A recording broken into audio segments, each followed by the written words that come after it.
Olá, queridos, eu sou o Padre Rodrigo Carneiro e esse é o nosso canal, Atraídos pela Palavra de Deus.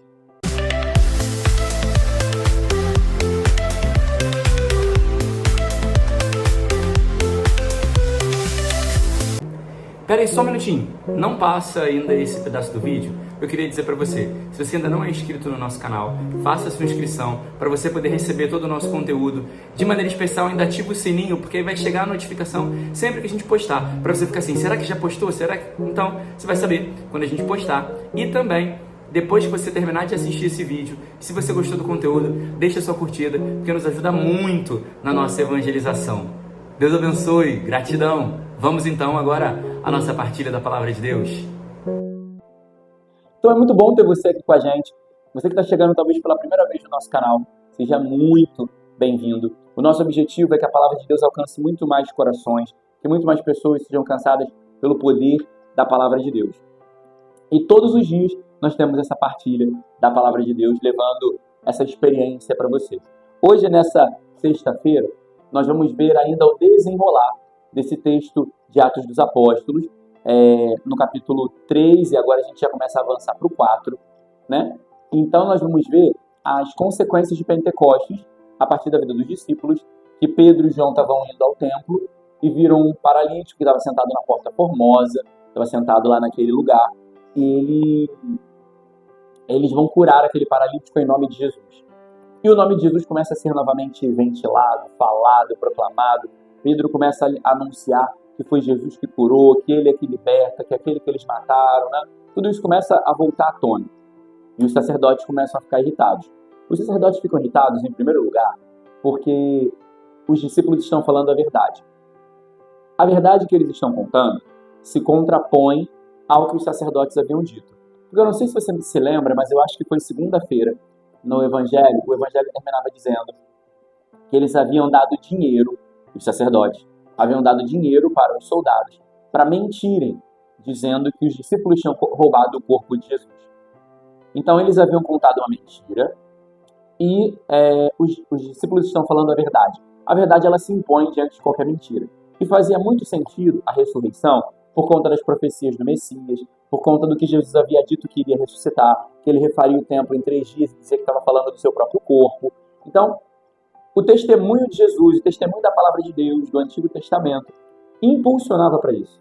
Então era uma verdade extremamente aceitável, era uma verdade que fazia sentido a muitos corações, era uma verdade esperada e desejada pelos corações. Porque no fundo, todo coração deseja ouvir a verdade, todo coração tem sede de verdade. Por isso que a gente deve combater todo tipo de mentira. A segunda coisa, da raiva dos mestres e dos sacerdotes, é que eles, quem mente, tem medo de ser descoberto, tem medo de ser exposto. Então eles também estavam com medo porque quando os discípulos falavam a verdade, os discípulos poderiam atrapalhar eles, porque iria expor a eles. E a mentira, ela acaba se tornando uma escravidão. Porque eu não sou livre, porque eu minto, mas eu estou com medo de alguém descobrir. Eu minto com a insegurança de alguém me expor. Então, a mentira ela é uma escravidão, porque ela te aprisiona. Aí eu vou mentir para sustentar uma mentira anterior, vou contar uma nova mentira para sustentar as duas anteriores, e a gente vai ficando escravo da mentira. Vamos vivendo de contar uma mentira para compensar uma mentira que eu falei antes. Então a gente vai se perdendo, vai se desviando totalmente daquilo que é o projeto e o propósito de Deus para a nossa vida. Outra coisa também é que quem vive na escravidão, quem vive na mentira, que é uma escravidão, acaba querendo escravizar outros, acaba querendo aprisionar e atrapalhar a vida dos outros. O que os sacerdotes vão fazer? Eles, não sabendo como lidar com os discípulos, vão mandar prender. E é a mesma coisa. Quem está mal-humorado quer que as pessoas fiquem mal. Quem não está feliz quer que os outros fiquem felizes. Quem nunca experimentou do amor quer que os outros também fiquem mal, quer deixar as pessoas mal. Uma pessoa frustrada faz outras pessoas frustradas. Uma pessoa infeliz gera infelicidade para as outras. Porque o mal, ele tem essa potência e essa força de querer se espalhar. E aí nós precisamos pelo menos aprender alguma coisa com isso e sermos também propagadores do bem. As coisas boas, a verdade, as coisas de Deus precisam ser anunciadas, proclamadas, divulgadas. O povo precisa saber da verdade. Eu preciso anunciar das maravilhas que Deus faz na minha vida. Eu preciso contar para as pessoas o que eu estou experimentando de maravilhoso da parte de Deus. Então nós precisamos propagar o bem, propagar a verdade, propagar as coisas de Deus no mundo. E aí o texto da primeira leitura vai dizer como a verdade se impõe, como a verdade é doce aos ouvidos, acalma o coração. Porque vai dizer que muitos estavam acreditando na verdade que Pedro contava. 5.000 pessoas se converteram por aquela fala de Pedro. E aí nós vamos ver, porque uma vez eu me lembrava, agora quando eu estava preparando isso, que uma vez eu ouvi uma frase sobre os jovens, falando que o jovem ele tem uma sede de radicalidade. O jovem ele procura radicalidade nas drogas, no sexo, naquilo que é escondido, no que não pode. Quando um jovem conhece a radicalidade do Evangelho, porque na verdade, o Evangelho é uma experiência radical. Quando um jovem conhece a radicalidade do Evangelho, quando uma pessoa adulta com sede de algo conhece a verdade do Evangelho, ela muda a sua vida e não quer abandonar o Evangelho. Então talvez o que esteja faltando hoje nas nossas paróquias, o que esteja faltando hoje na nossa casa, é falar a verdade de Deus. Porque a verdade de Deus, ela encanta. A verdade de Deus, ela atrai. A verdade de Deus, ela sossega o nosso coração. Ela preenche os espaços que muitas vezes ficam no nosso coração e nós vamos preenchendo com mentiras, com coisas que não prestam, com coisas que não são de Deus. Então deixemos a verdade do Evangelho nos impactar, porque o nosso coração tem essa sede e esse desejo de Deus no Evangelho. E aí, os discípulos Pedro e João foram presos, e aí Pedro vai dizer, nós estamos sendo condenados por fazer o bem, nós só falamos a verdade. Mas, queridos, o bem e a verdade incomodam quem está nas trevas. O bem e a verdade incomodam quem está na mentira. Então nós precisamos entender que muitas vezes vamos ser condenados por fazer o bem. Mas o nosso prêmio não é nessa terra, o nosso prêmio é na eternidade. O próprio Jesus foi condenado por fazer o bem. Então quem é você na fila do pão? Aceite a condenação, aceite a luta, aceite o sacrifício e sigamos após Jesus. E aí Pedro vai dizer, o Jesus que vocês crucificaram, nós curamos esse homem por conta do Jesus que vocês crucificaram. E Deus o ressuscitou dos mortos. Então Pedro vai dar um ensinamento que os homens, eles crucificaram Jesus porque os homens, eles condenam, eles afastam, eles segregam, eles dividem. Porém, Deus ressuscitou Jesus dos mortos. Porque Deus renova, Deus dá nova chance, Deus é amor e, sobretudo, é misericórdia. Então, enquanto os homens condenam, Deus dá uma nova chance. Enquanto os homens matam, Deus abre a porta do céu. Enquanto os homens afastam, Deus abre o seu coração com misericórdia. E aí, Pedro vai dizer que só há salvação em Jesus. Aqui é muito importante, porque dizer que só há salvação em Jesus é dizer, como dizem por aí, que é só aceitar Jesus e você está salvo. Calma. Não é só aceitar Jesus e você está salvo. Você precisa aceitar a Jesus e viver como ele viveu. Viver o que ele viveu, carregando a sua cruz a cada dia após o Senhor. Então, não dá para dizer que eu aceitei Jesus e segui. Eu preciso carregar minha cruz, eu preciso viver como ele viveu, eu preciso oferecer e ofertar a minha vida por amor a ele. O Evangelho vai trazer para nós, dizendo que Pedro e os discípulos estavam sem saber o que fazer.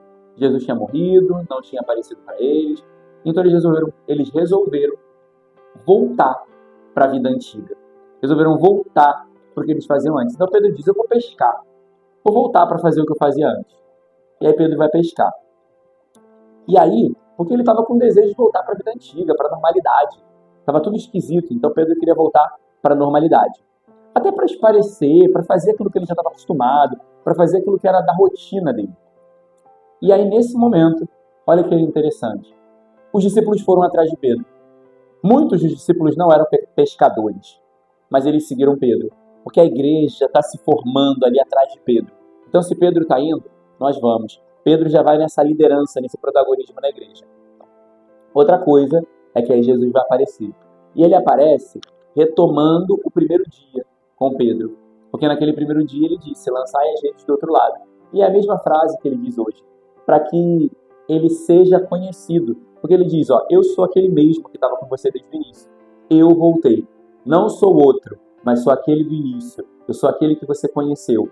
Eu sou aquele que começou uma obra na sua vida. Então Jesus vai retomando isso também na vida de Pedro, quando ele diz que jogue as redes do outro lado. E o mesmo fato acontece, porque ele joga as redes e os peixes são pescados em uma grande quantidade. Então aí, João, que era mais sagaz, João que era mais esperto, João que estava atento, é o Senhor. João era muito íntimo, João era muito atento, perspicaz. Então ele vê, é o Senhor. E aí Pedro, que estava nu, e isso rapidamente me remete a Adão. Adão, quando havia pecado, percebeu que estava nu, mas ele se escondeu. Pedro também estava nu, porque havia pecado contra Deus, quando negou ele 3 vezes. Mas Pedro, ao invés de se esconder, ele vai ao encontro de Jesus. Então você também, no seu pecado, na sua dificuldade, na sua luta, você pode estar nu pelo seu pecado, pode estar nu pelos crimes e as faltas contra Deus, mas não deixe de correr para o Senhor. Se Ele está diante de nós, corramos para o Senhor, porque Ele quer nos encontrar. E aí, por fim, vamos ver que eles pegaram 153 grandes peixes. Esse número era o número de nações que eram conhecidas naquela época. Haviam 153 nações conhecidas no mundo. E eles pescaram esses 153 peixes, porém a rede ficou pesada, mas não se rompeu. Porque é uma manifestação da graça de Deus, que quer alcançar todas as nações sem que ninguém se perca. Porque quando a rede se rompe, se perde.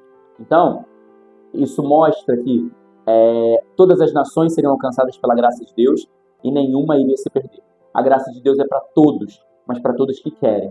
Então, queridos, sejamos esses que estamos com o coração aberto e disponível para receber a graça de Deus. Porque a graça do Senhor, a força da ressurreição, ela quer nos alcançar, ela quer nos impactar. Mas precisamos estar disponíveis e de coração aberto. Porque a salvação é para todos. Mas lembra que ele disse na última ceia? Nem todos estão limpos. Então esteja limpo, preparado, confessado, arrependido, buscando a Deus, para que Ele possa então derramar sobre você a sua graça. Louvado seja nosso Senhor Jesus Cristo, para sempre seja louvado.